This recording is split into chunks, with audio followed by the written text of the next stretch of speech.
Let us pray.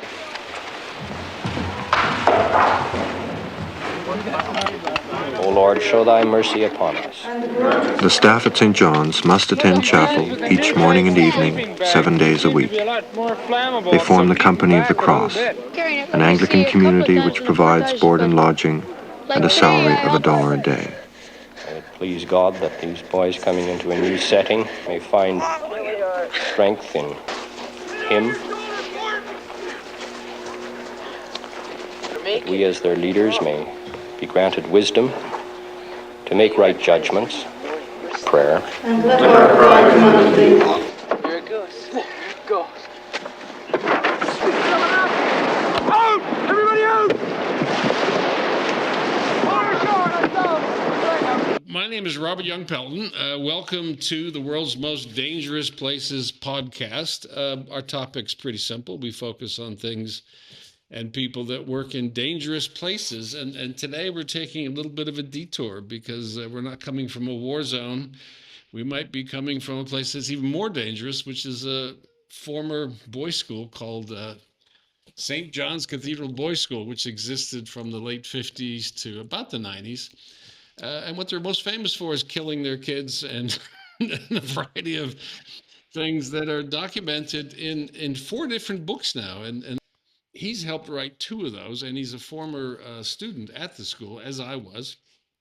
His experience was a little bit different than mine, but what I want to get into is more conceptual stuff. We'll learn about the school. We'll hear from Ken Bedard's experience, and then we'll get into, is this the right thing? The idea that young men need discipline, that schools are too lax, that people don't have goals or whatever. And we'll get into that. We'll get it because it's quite fascinating, and we might have different opinions. So, ladies and gentlemen, Pierre Bedard. Pierre has worked on 2 books related to St. John's Cathedral Boys School. They're excellent books, by the way, and there are 2 other books, one of them being mine, in which I mention, just in passing, my experience there, and another one by a gentleman named James Raffin, who wrote a book more about the concept of using abuse to train people, and it was called, you are a former student of St. John's Cathedral Boys School. So I am. Give me that, and then tell me a little bit about how you evolved from that school. Well, like you, I am Canadian, though I immigrated to Orange County back when I was 6 years old in 1964. My folks were stationed in Southeast Asia, and I needed to go to a boarding school, and lo and behold, they found St. John's Cathedral Boys School in Selkirk, Manitoba. And I attended from 73 to 75. I was just sort of sent there. I had no choice. I really, like many of the boys, sent there. I don't know about what happened to you, but I'm pretty sure it wasn't voluntary, at least at first.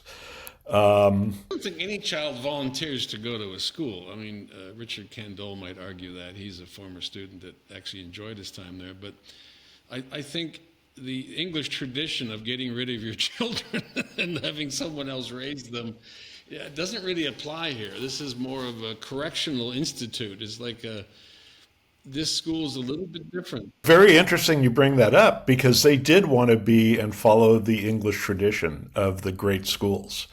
The schools, there were actually 3 schools, and it lasted from 1958 to 2008. With the first school being in Manitoba, the second in Alberta, and the third in Ontario. The Ontario school is the one that endured the tragedy of Lake Temiskaming.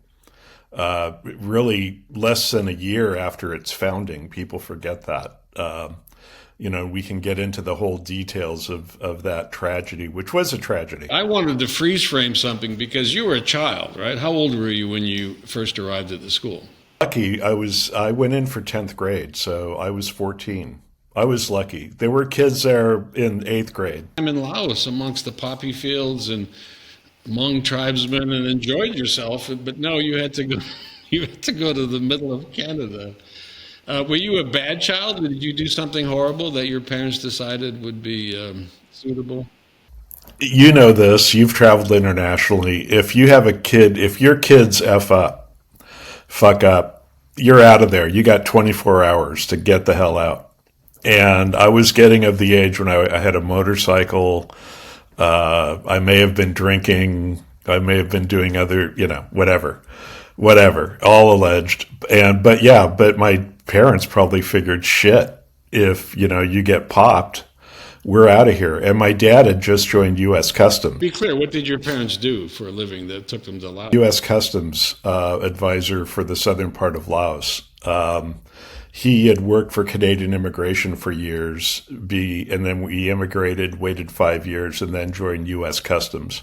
This was when some of the pieces of ice were actually professional services. U.S. Customs, of course, got shoved into ice. That's a whole other podcast. But so he was there, and, it would have ruined his career had I been busted for anything. So off I went, and I got a chance to learn French. You might have benefited from some disciplinary action, right? Absolutely. I was a slacker. I mouthed off. I wasn't a criminal. I just didn't care about anything. So I had been accelerated. And we talked about this on your podcast, and it was quite interesting to compare experiences. But I had basically found from grade 1 onwards to be tedious, and I was busy reading books and doing whatever I wanted to do. And I began to challenge. I was in a Roman Catholic school. Not that I was Roman Catholic, but it was just better than the other school. And I began to challenge the teachers when they tried to teach me catechism. And I would say, how does a guy get killed and then come back? And then he must not have died for your sins if he's still alive. And they would just look at me like the worst possible thing you could have in religious classes, a heretic. Right? So I was kicked out of school. And because my grades were not minimal, they just didn't exist. I didn't fill out any forms or fill out any tests. I was banished to the library, which I began consuming books, and they found out that I was actually quite bright, that I went to the university and they tested me like a guinea pig. They had men with white coats and clipboards, and they said, this guy's not retarded, he's actually really quite smart, he's just bored. So my mother was a single mother, and having, I was 10 at the time, but just St. John's seemed like a perfect solution, and it was cheap. Remember, it was not as an expensive solution. And incarceration was probably the only thing that was cheaper than going to St. John's. So I ended up at St. John's. I sort of felt like, okay, well, I don't think I deserved it, but here I am. So let's see what happens. And so when you run, I mean, where was I going to run? I could have run back. I had a bunch of relatives in Quebec, so I could have run back to Quebec City, or Laos, right? I mean, what did you feel like when you first arrived at the school? Like, what was the smells and the sounds and the general sense of what you had been put into? You're processed. I mean, you come in. I took the Beaver bus up from Winnipeg, and then took somebody picked me up at Howard's Lunch Bar in downtown Selkirk. They drove us into school, a few of us. And that building was depending on who you talk to, is either a corrective school for women, young girls, or it was a hospital. And I think it was probably whatever it was, but I think young Indian women were put there. And the whole horrific story about Native Americans and Native Canadians. It was a tumble-down little stone building with a bunch of sheds, right? It's falling down right now. Just school that I built when you showed up, I bet. No, you built, nobody graduated because they were too busy building, is what happened when you did that. But no, the dorms were there. But yeah, the old school building was a lot of, Canada was, I don't know if you know this history, but Canada was just horrific for TB hospitals. They'd bring people down from the north. My mom actually worked on the Côte Nord. On the St. Lawrence, and they'd bring in indigenous folks and just warehouse them. It was horrible, right? I mean, historically, it's on the river, which is fine. It's on the Red River, and but Selkirk is really neither here nor there. It's a land of like blizzards or heat or whatever. Now, when you first arrived, though, I mean, you came from this exotic place in Southeast Asia, and then you end up in, not Winnipeg, Selkirk. I'd spent 3 months. Part of the deal of getting my ass into back to the U.S. and Canada was to let me stay in Quebec for the summer.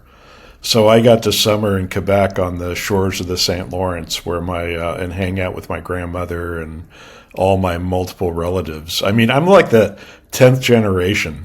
I mean, I'm Pearl Then, baby. Even though I'm an immigrant now that I'm here, but Pearl Then means I could trace back the. You feel French Canadian in your bones? Completely. Oh, absolutely. I've never lost it. Slipped right into the whole Voyager thing, and we're getting ahead of ourselves. But I mean, you were inculcated. Yeah, absolutely. And there's in Richard's book, there's a segment about Voyager French, the fact that they taught us Voyager French. And I think Richard talks about it too, as opposed to regular French. That was a Byfield thing. But the experience, it's shock, you come in, they shave your head. I was part of the New Boy. There's a film out in 1973 called The New Boy. Yeah. I was like able, they show me bailing out a canoe, spooning oatmeal, all this great stuff that had to do with St. John's. But yeah, it was a shock. I mean, it was a total shock.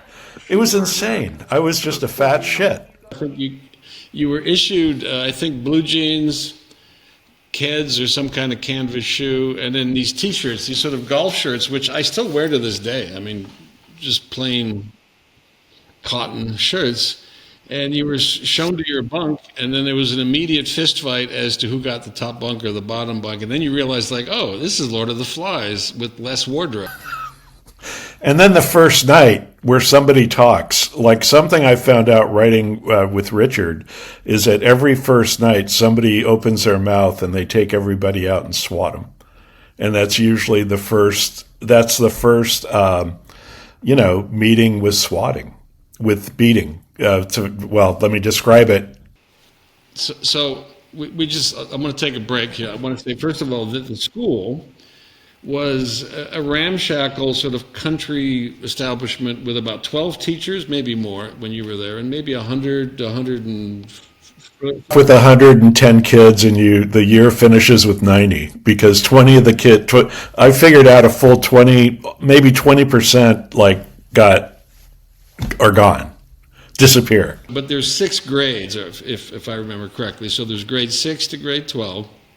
So there's one section of new kids, and they could have come in at any time in the lower 3 grades, right? And then there's the old boys who have been there, done that, and obviously haven't received grace because they're back again. And there was this primitive ritual of, first of all, ingesting the new boys, in which you mentioned in this documentary by the National Film Board, both psychologically and physically. And psychologically, you're taught that you will do this and you will do that and you'll get up at this time. And I mean, very rigorous sort of schedule. But physically, there was a lot of unhappiness amongst those 120 children. And the one thing I remember was the range of emotions, whether it was crying in bed or kids masturbating or people having the shit beaten out of them or whatever. There was just this horrific spectrum of what young boys do to each other when sort of not managed by the headmasters, who would sleep, I think, down the hall, right? The duty master, yeah, would have a room off the hall. Heard something, there would be this click, the light would come on, right? And sometimes he would make everybody get out of bed because they had to find out who the perpetrator was, and you stood. Well, no one would fess up. No one, it's like the typical, all right, who talked? Nobody? All right, you all get beat. This is like prison stuff where everybody would get, 5 swats, whatever the crime. Oh, no. Well, they were, that's tight. Swatting, it's hard work. I mean, the master, I don't think they could have done 5 swats. I mean, it was all, one and done type bullshit. It was more for show. Total was was a board about 18 inches, maybe longer. I remember Father Sog had one that was a little longer and thinner. There was some, physics involved there. And you would bend over, and you're gonna do what we tell you to do because we're giving you pain, which I'm sure worked on some kids. It sure didn't work on me, and I don't know if it worked on you. But the idea of abuse to make you remember to do something. They do SWOT tests. Like you go into a test, and depending on how many you got wrong, you got so many SWATs. On the premise that you get smarter getting beat. Which Jack, with a story here. So the closest thing I could think of when my mother explained what she was sending me to was sort of like the Boy Scouts. And one of the things that's sort of ingrained in at least Canadian culture and British culture is the idea of Baden-Powell and the Boer War, and he was sort of a handy scout that would go over the horizon and check for the waves of Zulu warriors or Boers or whatever he was killing at the time, and that he would inculcate young men into this idea of learning all these survival tools, being honest, and you get these little patches, right? But that's not really what created the Boy Scout. What really created the Boy Scout was the guy that he really worshipped, and he is famous for writing a book called Scouting on Two Continents, Burnham. And he was an American kid that was literally raised and hidden in corn stalks while Indians slaughtered his family in Minnesota. I mean, the real deal, right? Fought in multiple wars, got wounded multiple times, never was disciplined, never was educated, was awarded the highest reward by the British military for his service. But my point is that this school was now this weird thing, like everybody thinks the same, everybody do something at the same time, and if you stray from this norm, whatever that norm is, I don't know what it was, you will be punished enough until you come up to that level, right? And this was, like you say, during testing for like normal boring things like math or whatever, but it was also part of their outdoor program, which I found fascinating, that they would beat kids while they were canoeing in the wilderness. You made a big deal about it, each teacher having a stick, and, I don't remember that at all. I mean, I remember when they wanted to remember that the thing was the steersman would take his paddle and whack somebody. There yet. I've got story. I've been nailed myself that way. But on the sticks, it was like, get me a stick.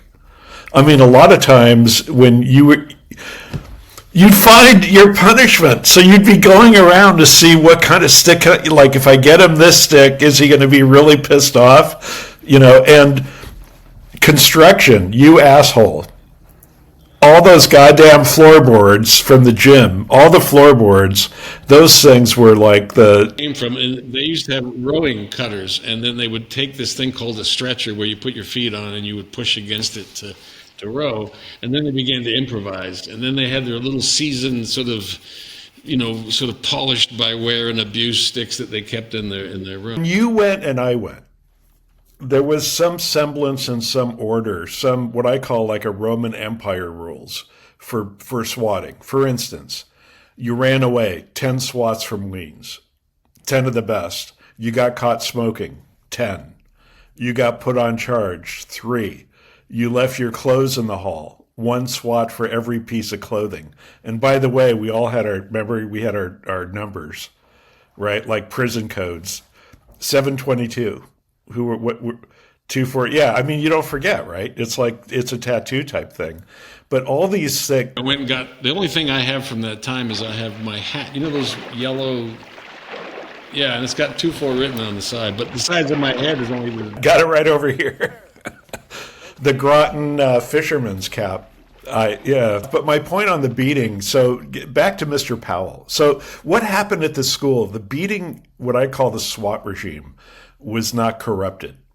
But what happened? What happens when you run schools that have that discipline young adolescent boys with SWATs? What happens? Well, what kind of teacher do you draw? You draw teachers with not the right intent in mind, and that's where it turned. It got rotten. And the whole swatting thing got weird. Like they would, in Alberta, towards the end of they would write everything down. So it became more of a production, like almost like a Roman type execution type. And to be clear, in the late 50s, and I think 1961 is when they moved to this, we called it the mental home, but it was a hospital / reformatory for girls. They had the Company of the Cross, which was sort of this semi-religious group of people who, I would say on the whole, were nice people, well-intentioned. They got paid $1 a day, and they were sort of sacrificing things to help young men be better people, and there was a sense of enthusiasm and maybe a little bit of remorse in some of the beating and some of the punishment they had to do. And what you're saying is that when they said, let's duplicate this, let's create an identical school in the wilderness of Alberta, and let's create another one in the wilderness of Ontario. Like anything else, your tier one, your best of the best kind of become the not so best of the best, to say it politely. And then you end up with 3 times the size of staff you need, hiring basically weirdos and incompetent people. Well, you brought up Baden-Powell, and I need to bring this up because this is a good one. There was a guy named Brian Powell.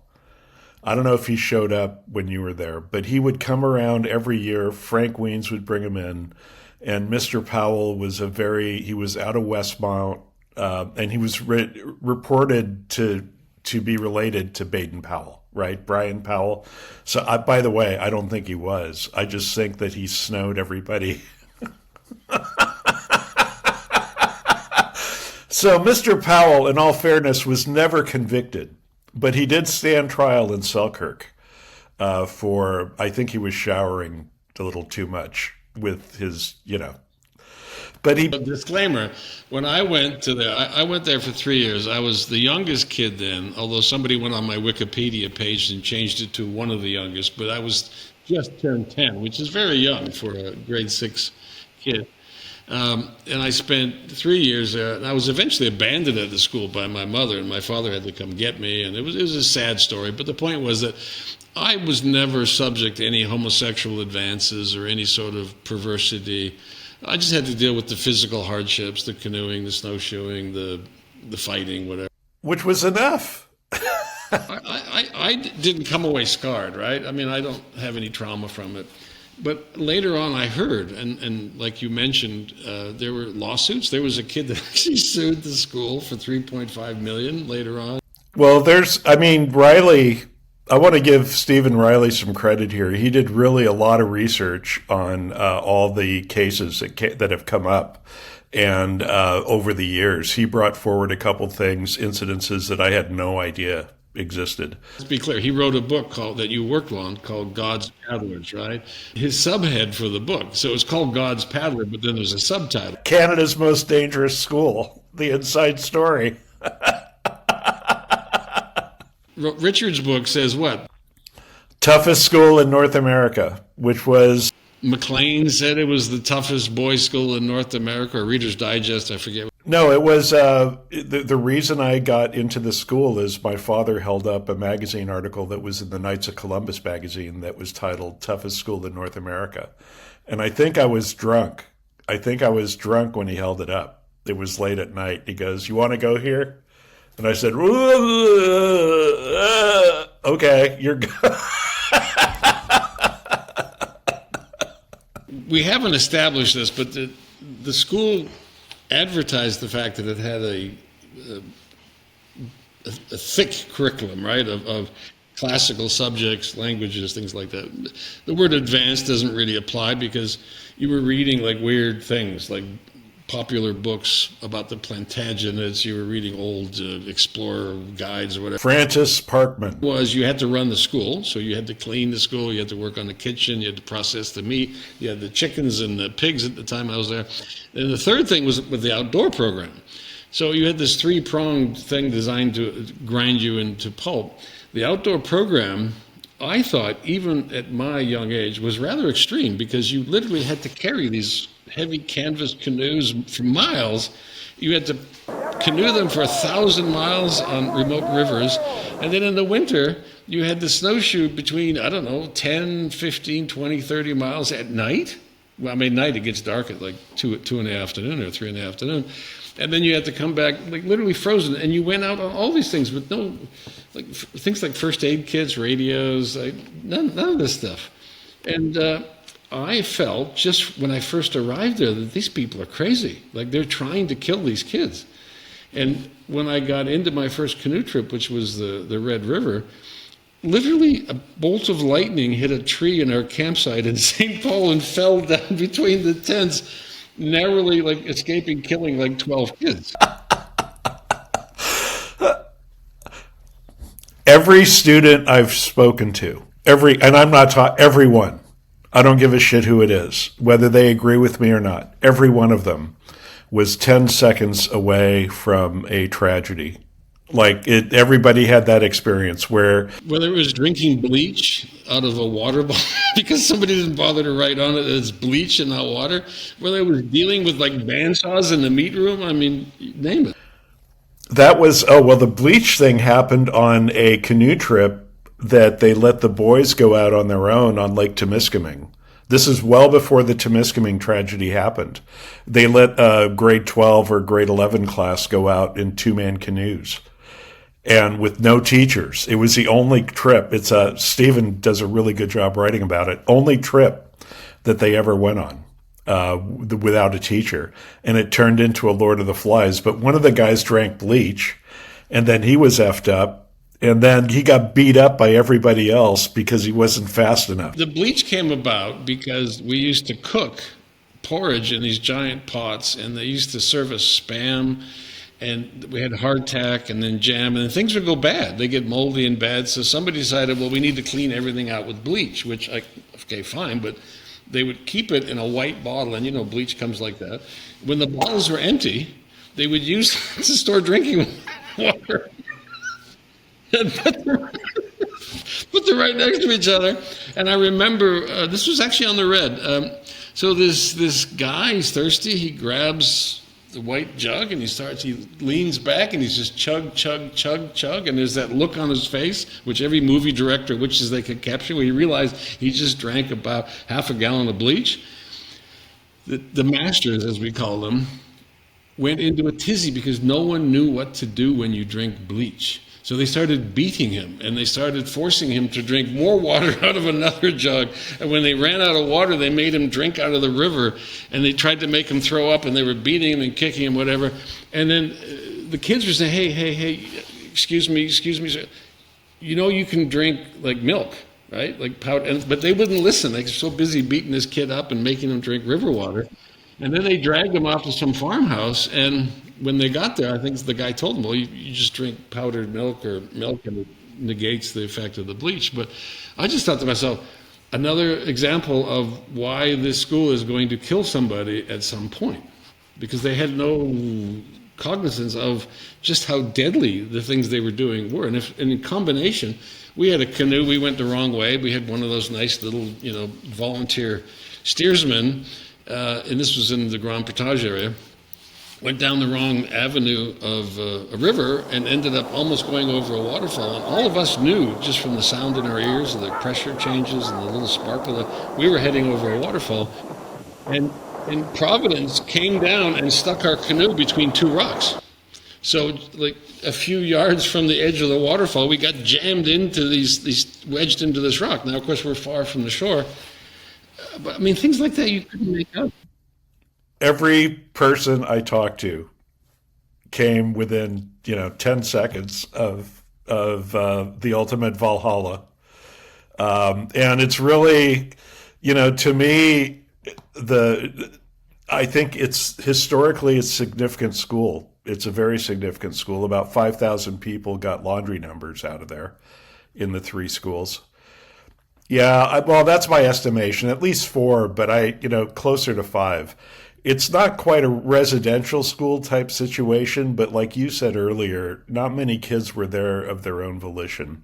So I think we've established that this school was a well-intentioned idea based on this sort of, I think it's called a rugged Christianity or masculine Christianity, where, when you die on the cross, you should smile because that's good, that makes you tougher. And it's a very strange Western Christian Judeo concept that abuse brings you closer to God, right? And it does, because when it kills you, that's where you end up. But have you found that everything you've taken up in life is easier? Yeah, and Byfield, up until the 90s, was still talking about this fictional kid who had it too easy and how he needed to be physically abused to make him pay attention. This is after Temiskaming, right? Now, He had, yeah. his son ran away from that school in the middle of a blizzard by stealing a toboggan, putting, I think, 100 pounds of flour. I could be wrong. Could have been 20 or 50. Another 10 pounds of sugar. I mean, we're talking primitive, right? Headed out into a blizzard. Yeah, to get the hell away from there, right? To try to say to his dad, stop his abuser. And his dad was quite proud that he survived. You know, your own sons, I mean, the Weins, I can't imagine what it was like growing up a Weins, right? It's got to be hard. Frank was a nice guy, right? I thought Frank was a lovely wife, had 10,000 kids. He wouldn't stop having kids, but I couldn't remember all their names, but his kids were nice. They were sweet. And I didn't have any kind of like problems with the teachers, right? Byfield was a little snarky and stiff, you know. He wasn't really a relaxed kind of guy. Always seemed to wound a little too. We kind of stayed away from them, right? And we sort of hovered around the other teachers, and we kind of knew what would get you in trouble. And we used to sneak off into the woods and have bacon and blow things up. But we had fun, right? It was kind of like there was like prison, right? You have your own little secret world, and then they have their world. Prison is a very appropriate way to look at it. Yeah, and then you had your weekend off, and which was, I think, church, right? On Sunday, they would drive you downtown, and then you had about 3 or 4 hours. I would go to those movies where the bum slept, and I was able to watch a half of one bad, like Sinbad, the sailor movie, and then a full movie, and then just like half hour of the next one. Then I had to go to this cathedral for the services, right? And then you'd get back on the bus and go home. And that was our only little freedom, was that. And then we had holidays, I think Christmas, summer, and stuff like that. But I felt bad for the kids. Like after you get to know them all and they tell you their story and whatever, it's almost every child is the product of a failed family where they couldn't raise that child, so they sent him to St. John's. But the people they gave them to were not parents. They were not there to father you or to nurture you or to sit and pat you on the head and say that's good. They were there to abuse you. Almighty God, who art a strong tower of defense unto thy servants in time, we yield thee praise and hearty thanks for our deliverance from the dangers which lately encompass us. And we beseech thee still to continue thy mercies towards us, and we may always acknowledge thee as our Savior and mighty deliverer, through Jesus Christ our Lord. Amen.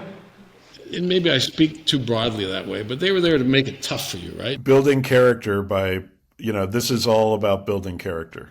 Yeah, and this is what James Raffin focuses on, and I thought that was an exceptional book because obviously he documents the tragedy, which we'll get into, but he talks about the concept of abuse against individuals. Does it create a better person, right? And there's no evidence to show that. And in my experience, when I went through special forces training and in the military, people get up and they want to go do that thing, and it's tough, but they suck it up. And other people just get crushed by it. They don't have the physical ability or the mental ability, and they shouldn't be forced to do it because it just makes everybody else go, what the hell, man? Why is this guy on this trip or this mission?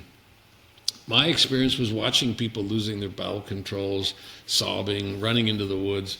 And there was a very clear line, and I'm sure there's probably a test for it, where some people can put up with the abuse because it's just part of life and they focus on other things. Other people are broken by it. And this might be why there isn't sort of an alumni for St. John's Cathedral Boys School, is because everybody came away with a very different end state, right? Some loved it, some hated it, some didn't care. My opinion is that, okay, fine, I got sent there for 3 years, I did my time, I got out, right? Move on. And I enjoyed the canoeing, right? You know what? 6th grade, I'm sorry, Richard's the same way. Joining that young is insane. I mean, I had trouble adjusting, as a 10th grader, for God's sake. I didn't, I just, as an The taste of the real world, right? When I was 10, it was 1965, and you know what happened between 1965 and you had the Summer of Love. You had all these like psychedelic music and hippies dancing, and I had a brush cut and sunburnt ears and didn't listen to music, had no idea what was going on. So I lost 3 years of growing up. You say that, and then you look at, you weren't on a screen. I mean, not that you had a screen then, but it's a different, I look back on my time there, and I don't regret it. It happened, to say, I've done stuff in my life after that, obviously. I'm somehow brought back into it, doing this editing. Honestly, it's more because I love editing and I love book publishing. And the tools are so damn easy. You would have had those skills had you not gone to the school. It wasn't like they sat you down and said, "Here's a book, Pierre. What do you think?" And like, "Oh, look, books. I'm into books now." I had no wow moment from that 3 years I was there.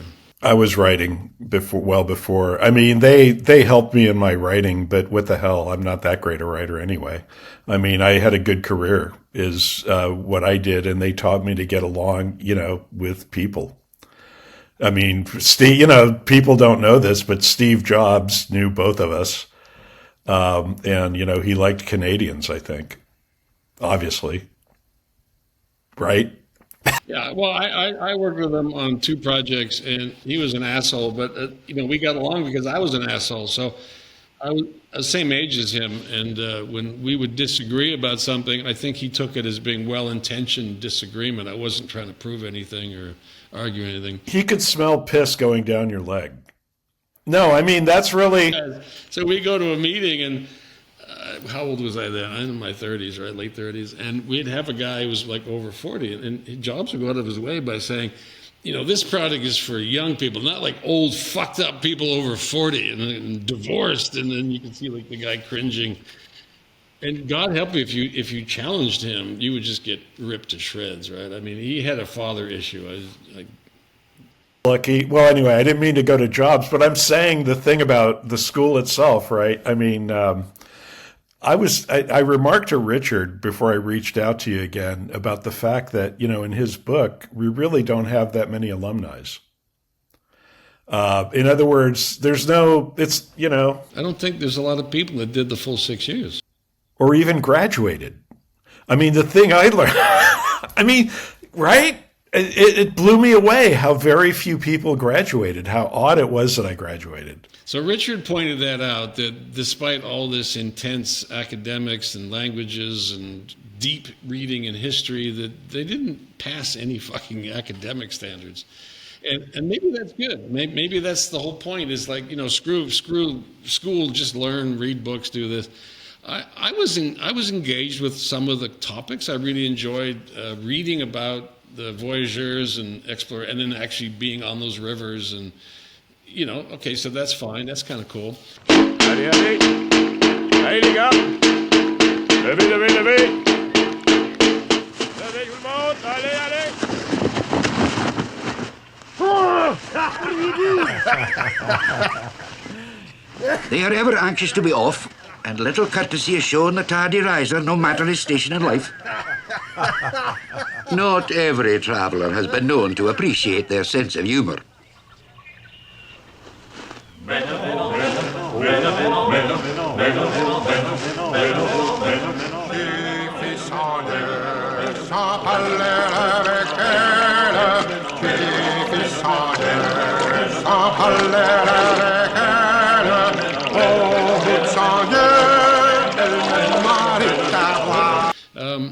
The snowshoeing part of it was just how miserable this must have been back in the 1890s. The meat packing, I think I told you the only thing I really profited from was the door-to-door meat selling, where you literally had a big basket of like hams and sausages, and people like, "You're selling meat at my door? Like, get out of here, kid." So it maybe taught me a few personal skills, but... You sold, you know what? I feel that way. Like I sold throughout my career. I sold projects. You sell projects all the time. You sell vision. You sell concept. That's a big deal. And when you're sitting there with that meat, and the guy's Jewish, but God damn it, these pork sausage would be great for your Gentile friends. They will love it. I mean, you try any fucking line you can't, right? I mean, you really do. It's quite amazing. That was good training. I mean, you can't buy that training, so, my opinion. I think that turned out to be a skill that was not taught in most schools, and it turned out to be a valuable skill for me. Let's get into this disaster that ended up defining the school, right? Because up until that disaster, the only thing was the guy that died and came back. He froze to death. Just by some miracle, they brought him into a doctor who had been doing his thesis or studying, bringing back people from the dead who had fallen through with the ice. They were going to inject, the old Pulp Fiction thing where they're going to put adrenaline into his heart, but he managed to just wake up and he had no brain damage, and he made it into the Guinness Book of Records for being the longest dead before they revived him. I'm like, Stephen writes about it at length. The guy's name was Ted Milligan, and he was known as Dead Milligan, I believe, afterwards. And he came back. They worked on him.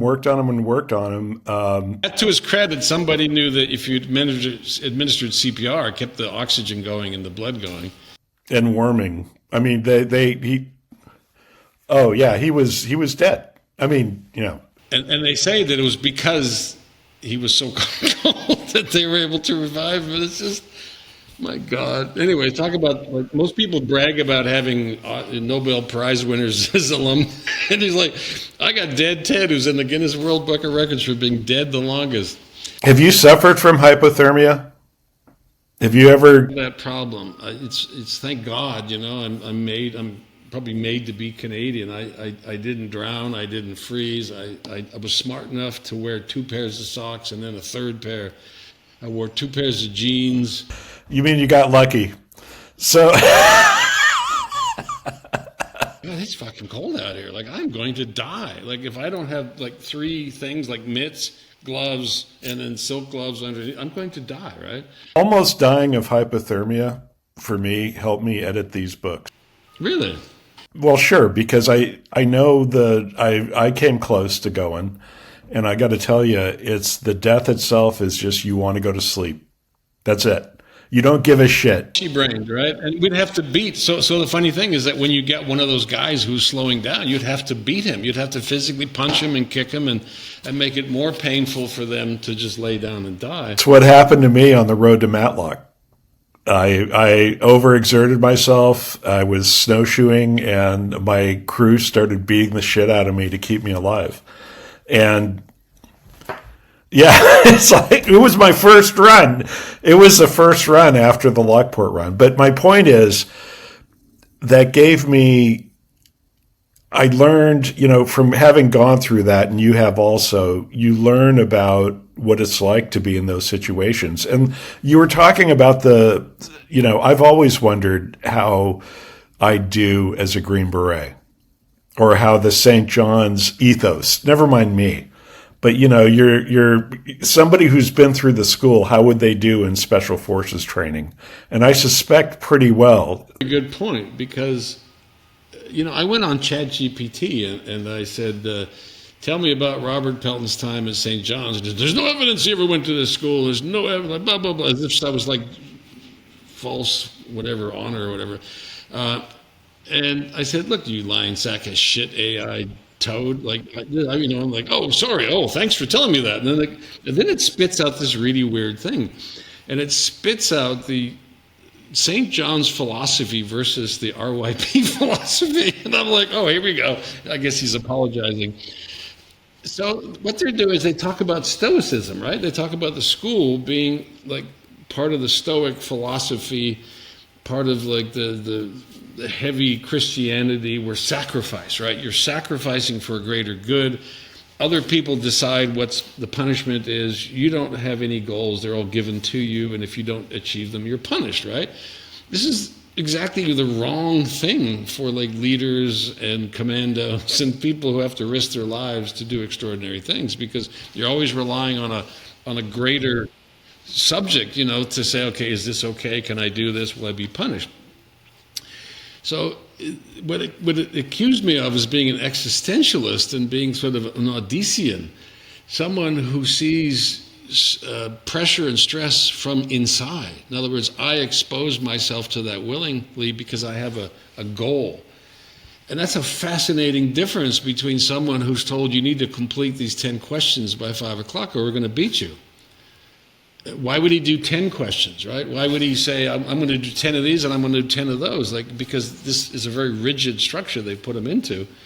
And the idea of God, I don't want to upset people here, but there is no God in St. John's. When those poor kids drowned in the middle, they were doing what they were told to do, which was stay with the boat, but that's the worst thing you can tell them in frigid water, right? It's weird. It gets, you might as well, you were segueing into that and I interrupted you, but yeah, let's get into that a little bit, because I got to tell you. By saying that I believe that there are 2 points of view here. One is there is a system that tells you what to do, and if you don't do that, you get beaten. And that by beating you, that somehow elevates you, right? And then there's another system that motivates you, that lets you go through the beatings to get to where you want to go, and that elevates you. And when we get down to this tragedy, and then just set it up. Go ahead and set up what was going on, why Lake Temiskaming is a little different, et cetera, et cetera. So here's some things I learned, and this is from, one thing about Richard's, Richard's writing about the tragedy is much different than Raffin's in a way, because he actually used the inquest. He used the inquest and had a full copy of the inquest when he wrote it. And he also interviewed 2 of the steersmen who survived, Neil Thompson, who lost all his kids, and Pat Kane, who was the school leader of the brigade. He never spoke with Richard Byrd, who was a leader. And of course, Mark Denny, who I went to school with, was the young man who passed away that day. But when all these different factoids started coming out of the woodwork at me, one, the school was founded in 1977. Temiskaming happened in 1978. The Ontario school, new canoes from the Chestnut Canoe Company, who went bankrupt, by the way, after Temiskaming. But the canoes were also blue. They were painted blue, and that's something that struck me that just wasn't, out there, but they were painted blue. So we were yellow, like in Selkirk, they were yellow with a little cross and names of explorers, and then they were red, I think, in Alberta. What's blue? Yes. Yeah, blue. I'll let that sink in later. But basically what happened, Temiskaming was a lake river, I guess. It's the Ottawa River at some points, but it's Temiskaming. It's very long. It's very narrow. It's windy. It tends to winds because of the geography there. It's up in the Scarp on the Ontario border, and they made great time. It was the first day out. They made great time at lunch. This happened after lunch. One guy tipped. They couldn't find him. Oh, go ahead. June 1978. Middle of June. So the ice had broken May, right? The water was still very cold at the time. So, it was a group of 4 canoes, 7 or 8 kids per canoe. They're tooling along, and the wind comes up. One of the steersmen loses control somehow. The canoe tips. People hear that he tips, so they go into a mode of going to shore, dropping off kids and packs, and trying to go back out to go get them. And it just, I'd say read the book, either Raffin's book or what Mr. Riley's written. But it's just one thing after another, and before you know it, all 4 canoes are in the drink, in the water. And most of the kids are in the water next to those canoes. And they're trying to figure out what to do. Life jackets. And when you practice tipping, what they'll yell at you is stay with the boat, which is great if it's July and you're like on a holiday on some lake. But when you're in, I won't say sub-zero, but when you're in basically freezing water, the first thing you want to do is get to land, or at least out of the water, right? And one of the problems that I saw over and over again is that these chestnut canoes, they're beautiful canoes. They're made out of wood and they've canvas, wrapped around them, but they're top heavy. They're very unwieldy, and if you go over, it is a bitch to either get on them or flip them over, and it's a mess. I'm going to guess that in that type of water, you have about 10 minutes before you start losing sort of your mental faculty, because your blood is warm up here, but it's pumping through your body, and the water is rapidly cooling the blood that goes into your brain. Most of the kids died. I mean, hypothermia did people in, not drowning. Drowning was an after effect because their heads were kept out by they all had jackets. But there were certain things that were really weird, like factoids that came out from the book. Like, the masters didn't know which kids could swim. They had no clue as to the... By the way, for canoeing 1,000 miles. You know what? Everybody talks about canoes being, like tippy, and everybody talked about these canoes in particular. There's some theories out there that they were built incorrectly. But my God, any canoe sucks. I mean, I've never been... about that. So a canoe, typically when it's weighted, sits below the water and only has maybe, 4 inches to the gunwale. And when you get into waves and you're not allowed to just go there or go here, you basically, we did this on Lake Superior in 6-foot waves. We're going this way. Okay, well, fine, but the wave's coming this way and it's filling up the canoe, right? Once you get that canoe full and it tips over, all the stuff inside either falls out or floats away. And now what you have is a very high canoe. It's very unstable, and you're trying to get into it. And now instead of 4 inches, it's probably about 8 inches. Those canoes were actually modified from the original design, and they were too high. They literally designed higher to hold more weight. So when they lost the weight, they were even harder to get into. And again, you have kids screaming and confused, and you've got high waves and, chaos. And you just can't do the thing you thought you were supposed to do, which was to get back into the canoe. See, and I don't blame the weather, per se. They talked about that, and, you and I have both been on Lake Winnipeg, going through Traverse Bay. Well, that's insane. Lake Superior is absolutely insane. That's a lot like what Temiskaming is in terms of water temperature. Same, because when you sit out in the morning, you can literally see fish 20 feet below you swimming around, because it's like floating on glass. As the winds build up, it just keeps building the waves up and up. And so by 12 o'clock, you've got 4 to 5, 6-foot waves with the occasional sort of roller, the big one. And you got to make a decision. Do we keep doing this because it's ridiculous, it's freezing, or do we just go in and sit it out? So some of the masters would say, shut up, and that's where that abuse comes in, right? Like, oh, it's tougher, let's keep going, as opposed to let's be cautious and let's sit this one out. Well, it's, unfortunately, these tragedies are a lot of shoulda, coulda, woulda. With these guys. But the reality was they weren't experienced enough. The one, Neil Thompson, the steersman, who, by the way, during his Grand Portage trip, how they used to throw all the masters together in a Grand Portage trip. I found out that he harvested mushrooms during his trip and cooked and ate them, and almost died.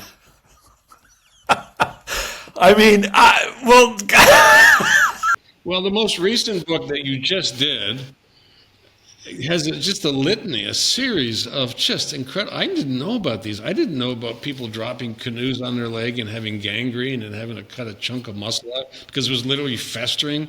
People getting all kinds of neck injuries. And all I remember is the scream of children crying when we did the Grand Portage, which is 9 miles carrying a canoe through swamps. And we're talking about a heavy waterlogged canoe and 4 people. So it's about 200 pounds, maybe 150, 200 per kid. And you know what it's like when you step in mud and you weigh just yourself, and then you have like this thing that drives you into it. There was just so much frustration and anger. And anyway, I just remember the entire 2 days, people just crying and crying and crying. But anyway, the point is that when this thing happened, I was not there. I had nothing to do with the school. I read about it, and I just like you, yep, there it is. That it's finally fucking happened. Excuse my French, but what really saddened me was that they then reached out to the parents to see if they still supported the school, and the articles had these weird religious overtones to them, like God has got something to do with this, and I'm like, oh my God. If anything was an example of that there was no God on Lake Temiskaming, was these poor kids, like 12 to 14 years old. I mean, they hadn't even started to live yet, dead and floating in their life jackets because somebody didn't think about the consequences of hypothermia. But it's, Neil Thompson, who's the guy I told you with the mushrooms, who's, by the way, still alive in the UK somewhere. I don't know. How horrifying. He lost every kid. His canoe, and he should have sent his kids to shore. He could have done he somehow survived. Just the act of swimming keeps you warmer than sitting, right? Exactly. But there was common lore at St. John's. There was an incident, I believe, on the Churchill, at the mouth of the Churchill, where they had to do a rescue, and they did it with kids staying with the canoe coming out, and so there was this was their methodology, is to you stay with, like you said earlier, you stay with the canoe, and it proved deadly. You didn't have a chance. And once it was terrible. But people, you can't, people look for people to blame. I don't know who the hell you can blame for this F up. I mean, you can't, the school, but there's no one, it's just a bunch of shit coming together. You have parents who don't know what to do with their young male children, right? So this school will show them, right? Secondly, you have a school that's not really a school. It's a bunch of people, Bible bangers, that are trying to infuse Christian values and whatever the hell they're trying to infuse it, using violence. And yes, I sat with teachers who didn't beat me, and they tried to help me with my homework. That's great. And the third thing was that if there's ever a problem, more violence and more forcing people to do it will solve it. And that works with some people. I mean, maybe people are lazy. Maybe like Shrek is too lazy, so he had to walk another 10 miles. But there's little people who can't physically carry a canoe. They can't physically snowshoe that far. And they fucking die. This is the point. And that's and so in the military, Navy SEALs, the special forces, I spent a lot of time at Fort Bragg with all the instructors, asking them very specific questions about when do they die, when do you say you're out, stop it. They watch people like a hawk. They look at their pupils, they look at their respiration, are they flushed or whatever. There's people there all the time. So it isn't, and I tell them my story about in the school, and they're like, you're shitting me. You would be 10 miles out in the wilderness, and nobody knew where you were. They didn't have a radio, or no, they just assumed we'd come back. Blue canoe. Remember I said about the blue canoes? So they never found Thompson's canoe. Kane had gone out, and he was searching for the canoe, and he couldn't fucking find it. God damn it. How are you going to see that he never found him? How is he going to find him if it blue on blue? I'm just saying, it's one of those stupid things. Well, okay, so let's wrap it up. So you got 4 books. My book, The Adventurous, in which I very briefly mentioned a few snippets of what it was like, right? That's cool. You've got Richard de Candola's book, which is a really earnest, good book. James Raffin wrote a really good study about the school, the disaster, but more about the idea of, is this idea of rugged Christianity, and can you abuse people and make them better? It really is well researched and well thought out, right? And then Richard's book, in which is basically, I went to the school and this is what it's like, and he liked it. That's great. But it's got the title, right? It's got the title. It doesn't say my favorite school. Like, here, I went to school. No, in truth, it was called Boarding School Ballads. Okay, and now tell me about this recent book. How did it come about? What did you think of it? Stephen Riley is like you, was a conflict journalist, if they may be so proud, out in Northern Ireland. He worked for the CBC, ended up getting his ass shipped to, ended up in Northern Ireland. But prior to that, he took a year off to write God's Paddlers. And he got the manuscript ready and he couldn't find a publisher. This is around the turn of the century. Raffin's book, gutted him. I think Raffin's book pretty much... that much, by the way. I have to say, none of these books lit up the bestseller list. No. But amongst whatever, the hardcore, I guess, it was. He couldn't find a publisher. No legitimate publisher would touch it. I would say there's already an excellent book on this school. Why would you write another one, right? So I got my hands on the manuscript and I said, shit, I started learning stuff I didn't know. And if I don't know it, other people don't know it. And I said, I could whip this into shape because about a year and a half ago, we foolishly went on this trip where I worked with Stephen, and, the book's about 500 pages long. It's very well detailed. It's split up really into 3 parts, which the school before Temiskaming, everything up to 1978, the actual event itself, which runs about 4 to 5 chapters. And I've read Raffin's stuff. I like this one better. Well, Raffin also was into canoeing. Somebody said, well, write this for the canoeist out there, right? Because he was really into the paddling and all that stuff. But I'm sorry, the other must have said at some point, I can't fucking believe that this school existed. I mean, from an outsider to write about it and start interviewing people, and like you and I don't think we're exaggerating our time at the school. I think we're both shocked that nobody said, shut this thing down before it kills somebody. But for an outsider to write a book and then also balance the idea that these people were well-intentioned, right? Almost like a cult, right? They wanted you to absorb religion. They were Anglican. They weren't wacky, right? It wasn't. They didn't have any weird beliefs. That they brought on these people who also said, I want to change, society.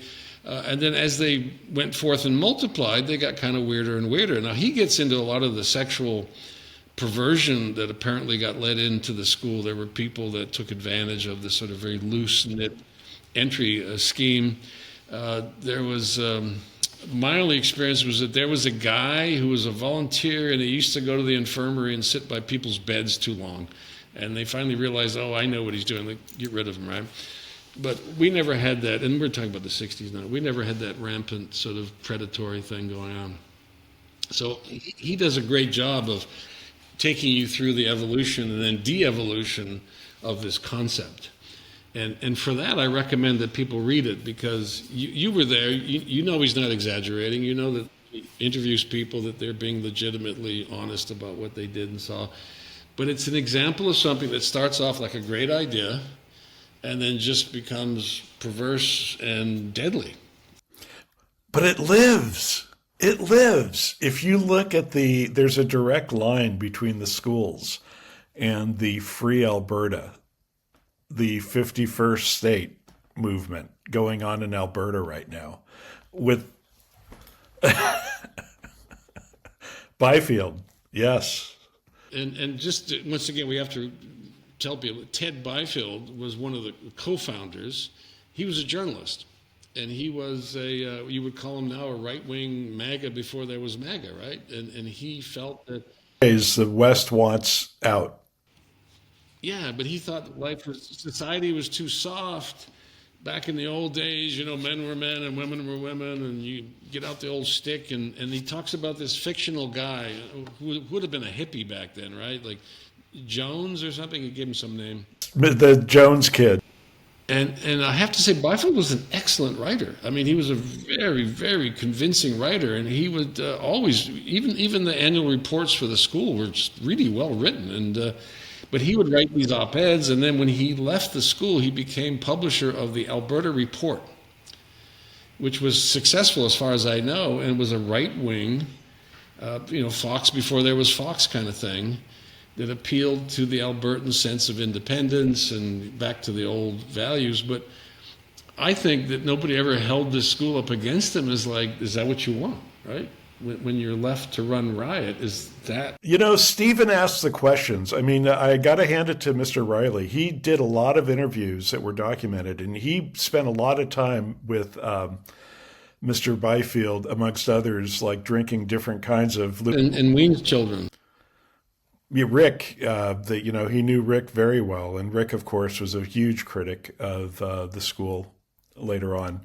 But yeah, so he really did his homework in terms of research. I think there's over 950 endnotes and citations throughout the thing. Important thing is that, why is this book relevant to anybody in America at this time, right? And I think it's because here's an idea that was well-intentioned. It was a reaction to what I guess you'd call liberal or, sort of permissive society. They were given carte blanche to fix it or change it, and they forgot a lot of the basics. They took out the humanity. They forgot that we're diverse, that not everybody is 6'2" and strapping and has good circulatory systems or no allergies. And they ended up killing kids. And when it was all done, they went to God and said, okay, God did this. God, like, no, you did. Well, they would write it off and say, there's a price to this. This is the price to freedom. This is the blood that you pay.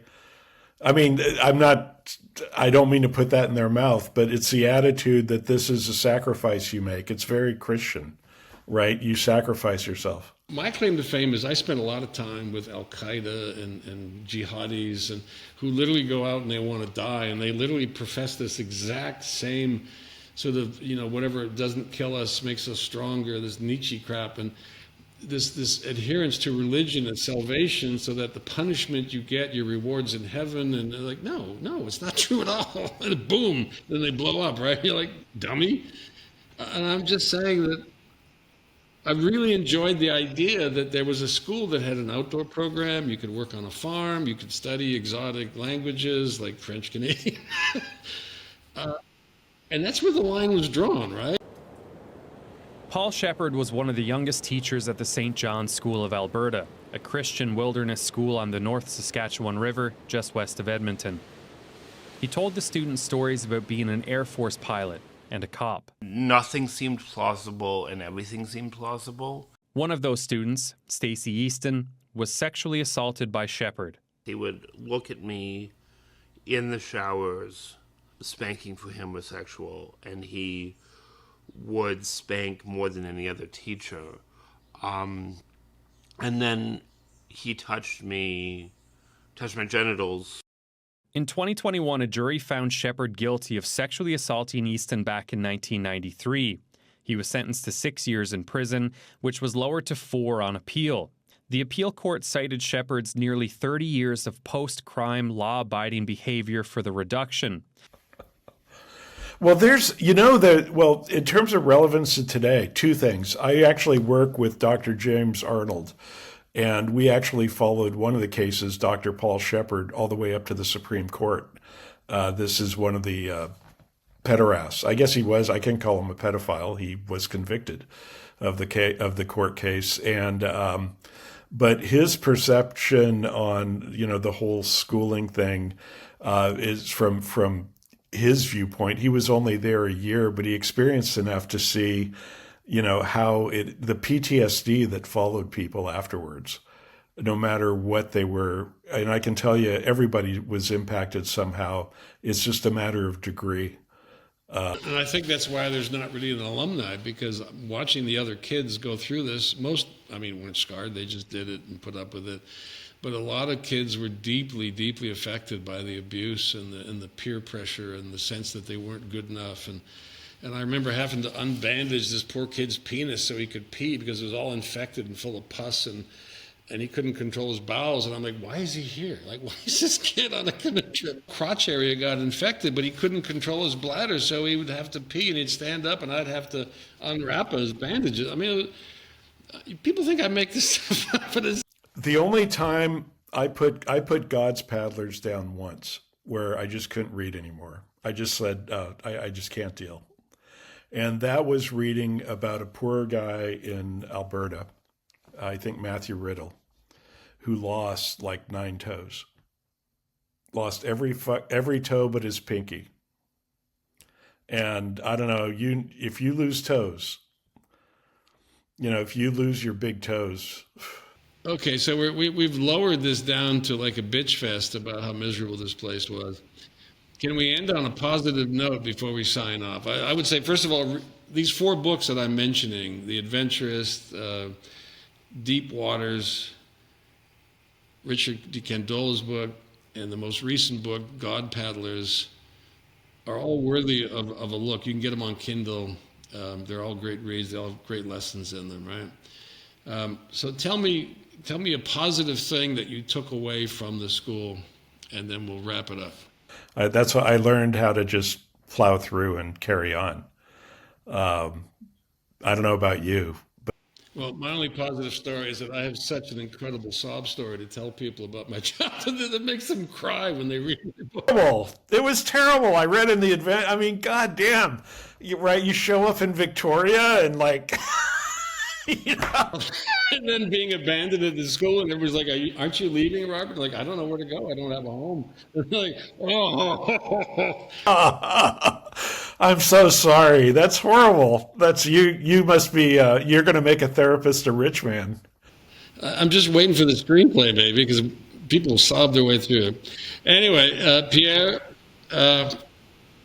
it's been great, and I'm happy we shared this moment, and I hope your book does well, and I hope that people spend a little time reading about this wacky school that you and I went to, and understanding that maybe some basic concepts don't work, when they're actually put into practice. Some of the things that we see today in society are not as simplistic. So with that, thank you very much for your time, Pierre, and I'll post all the links to these books, and we'll talk again. Thank you. Bye-bye.